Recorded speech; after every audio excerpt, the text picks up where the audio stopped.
Summer? Oo, summer. At pwede nyo ito isali sa inyong bucket list.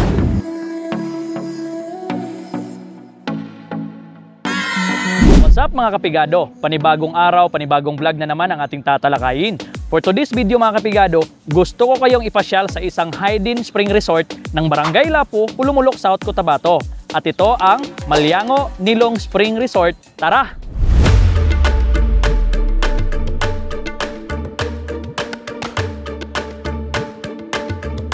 So let's go guys, tatawid tayo no sa Sapa.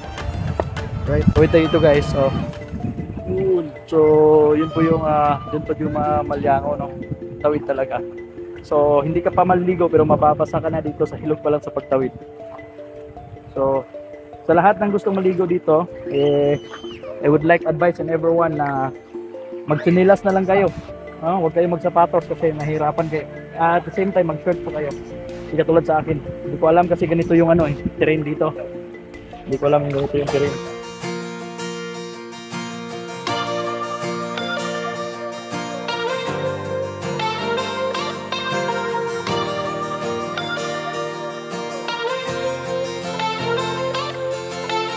Mga kapigado, tamang-tama, andito po si Sir Musalim, owner sa Maliango Nilong Spring Resort ng Barangay Lapu, Pulumulok, South Cotabato. Sir, assalamualaikum. Alaikum salam warahmatullahi ta'ala wabarakatuh. Ngayon sir, kaya nga na unang-una, naghingi kami ng donation na 10 pesos lang para ma-allowance din namin dito. Allowance ng mga pagkain. Okay. Na para maayos namin ang paligid sa Malingaw. Malingaw. Oo. Ang word na Malingaw sa Binisaya, yung tinaw. Tinaw siya. Okay. So sa ngayon, patuloy ang renovate ng Malingaw. Resort, Nilong Spring Resort. Sir, how about the safety po dito sa Maliango? Kumusta po yung safety natin dito? Ay mga guys, walang problema. Welcome kayo dito, walang mangyayari sa inyo. Hanggang anong oras, andito ako na magbantay dito. Bago ako uwi dito alis, makauwi na kayo. Asa safety kayo dito sa Maliango Nilong Spring Resort. Alright. So, sir, magkano po ba yung entrance fee ng Maliango? Sa ngayon, 10 pesos lang, donation lang. So, hindi siya tawag na talagang entrance fee, which is donation lang talaga. Hindi pa. So, which is yung 10 pesos na nare-receive nyo sa mga taong pumapasok, gagamitin nyo po yun sa pagre-renovate ng area. Oh, ito na po yung mga cuts na ginawa namin. Yung mga material para sa mga makain dito, allowance sa loob. Kaya nga 10 pesos lang ang hiningi namin. Okay, alright. Donation. Magkano po yung cottage natin dito? Mura lang po sir. Mayroon dito 150 lang yung malaki. Okay. And then yung iba? May 50 pesos lang. Ano ba yung gusto mong sabihin sa mga hindi pa nakapunta or sa mga nakapunta na? Ay guys, mga guys, welcome kayo dito sa Maliango Spring Resort. Nilong Spring Resort. Okay. Wala kayong mangyari. Paasa kayo na sa akin. Alright.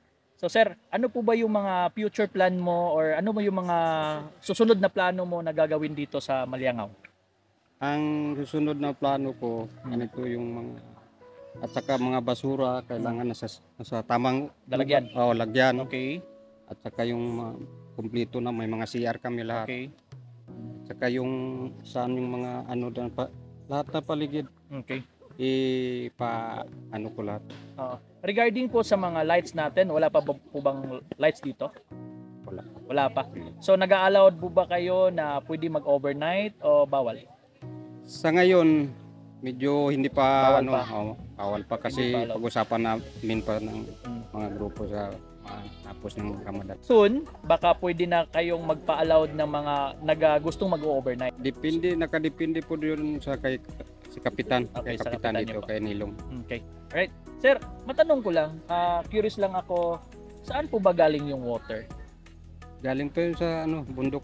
So this is what kaya tinawag itong spring. Spring. Hindi po ba galing diyan sa ilog? Hindi yan. So na talagang natural talaga. Okay. Malinis talaga yung tubig galing ng bundok. So speaking of water, sir, pwede bang mainom yung tubig? Pwede. Limpyo siya. Pwede yan. Okay, which is natural water. So galing talaga sa ilalim ng mga bato yung tubig. Alright, sir.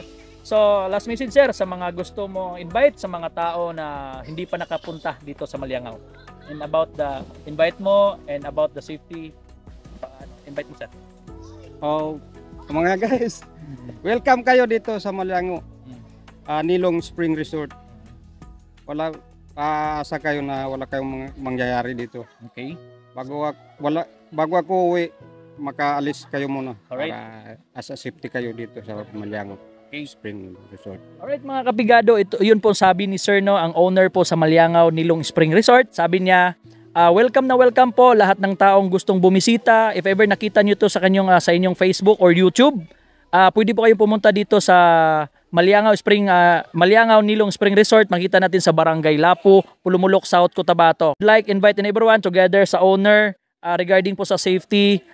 Huwag na po kayong matakot. Yung mga nagbabother sa isipan nyo, noon pa yon. Sa ngayon, bago na pong generation, may safety na po dito. Meron ba tayo ditong kampo ng Philippine Army? Mayroon. Ayan. Malapit lang dito. Malapit lang. Oh. Alright. So, malapit lang po yun dito yung Philippine Army natin. So, I would like invite everyone once again sa mga hindi pa nakapunta and then sa mga natatakot, yun yung takot. Suportahan natin yung local at lalago ito at marami pa siyang matutulungan na tao na makapagtrabaho at makapag-provide ng food sa kanilang pamilya. Maraming salamat sir sa binigay mo na oras.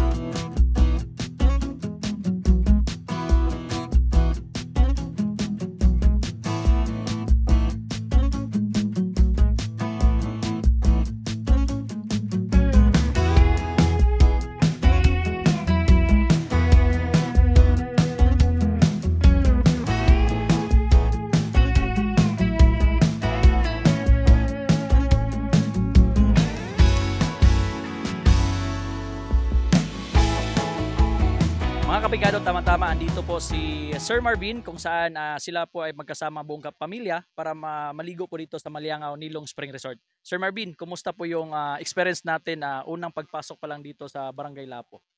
Okay lang, pero nasaag pero kaabot yapon diri. Alright. So sir, before po kayo pumunta dito, naisip mo ba na safety yung Barangay Lapo?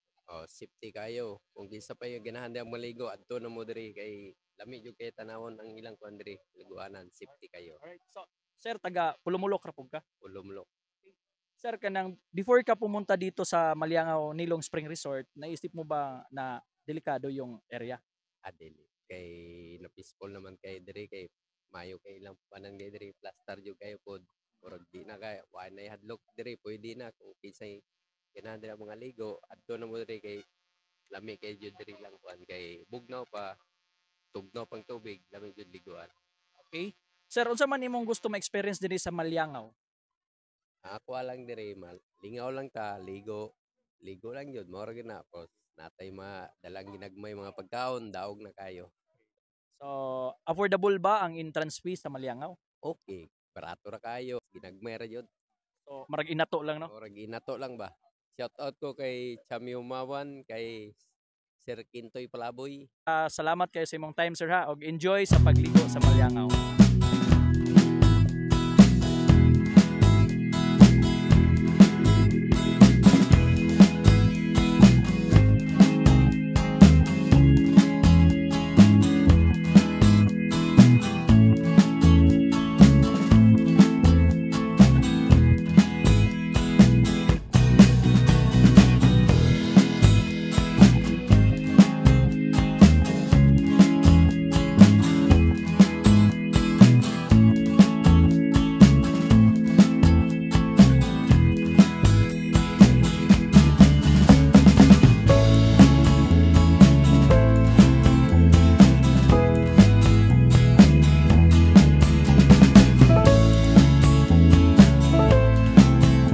So alright mga pigado, nakita natin sila nanay from General Santos City Senior Organization po. Nag-i-enjoy po talaga dito sa Maliangaw Nilong Spring Resort.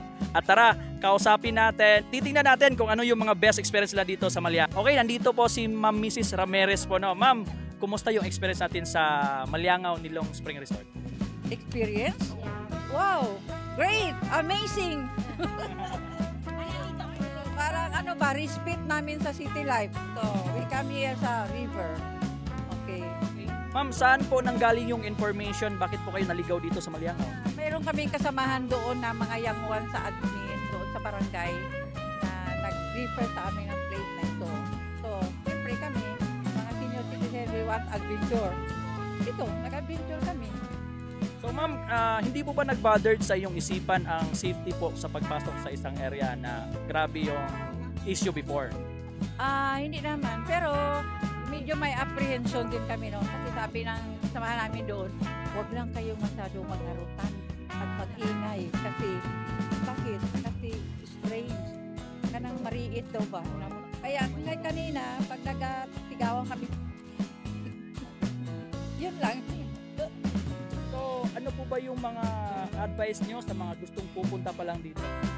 Sa mga senior citizen lang ha, sabi ko, it's nice na na-experience din ninyo na parang magbabalik kami sa aming kabataan. Kaya mayroon kami dito mga matatanda.